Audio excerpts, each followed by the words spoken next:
Rema hari ini 2 Tawarik 36 ayat 22. Pada tahun pertama zaman Kores, Raja Negara Persia, Tuhan menggerakkan hati Kores, Raja Persia itu untuk menggenapkan firman yang diucapkan oleh Yeremia, sehingga disiarkan di seluruh kerajaan Kores secara lisan dan tulisan pengumuman ini. Seringkali kita membatasi cara Tuhan bekerja hanya pada hal-hal yang masuk akal menurut kita. Kita berpikir jawaban Tuhan harus datang dari orang tertentu, dari sumber yang kita kenal, atau pintu yang tampak logis. Namun Allah tidak pernah dibatasi oleh pola pikir manusia. Ia berdaulat dan sanggup bekerja melalui siapapun, termasuk orang yang sama sekali tidak pernah kita duga. Inilah yang dialami bangsa Yehuda. Setelah puluhan tahun hidup dalam pembuangan, melihat Yerusalem hancur dan bait Allah tidak lagi berdiri, semua tampak berakhir. Tetapi Tuhan sudah berfirman melalui Yeremia bahwa masa pembuangan tidak akan berlangsung selamanya. Dan ketika waktunya tiba, Tuhan memakai seseorang yang tidak ada dalam daftar dugaan siapapun, Koresh, Raja Persia. Koresh bukan orang Israel, tidak mengenal Tuhan, dan tidak punya alasan untuk memperhatikan bangsa kecil yang sedang terbuang.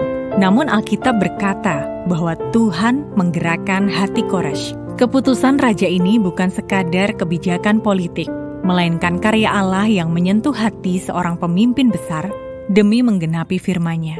Melalui Koresh, bangsa Yehuda diizinkan pulang dan membangun kembali rumah Tuhan.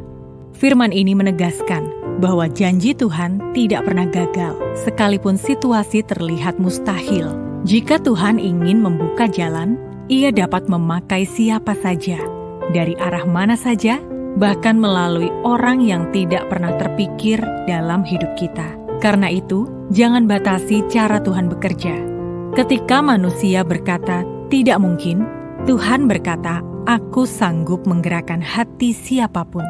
Dan jika Tuhan sudah menyentuh hati seseorang untuk menolong kita, tidak ada kuasa yang bisa menutup pintu itu.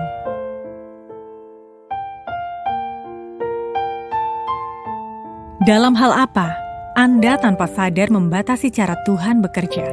Orang atau sumber seperti apa yang Anda anggap satu-satunya jalan keluar? Adakah situasi yang terasa buntu atau mustahil bagi Anda saat ini?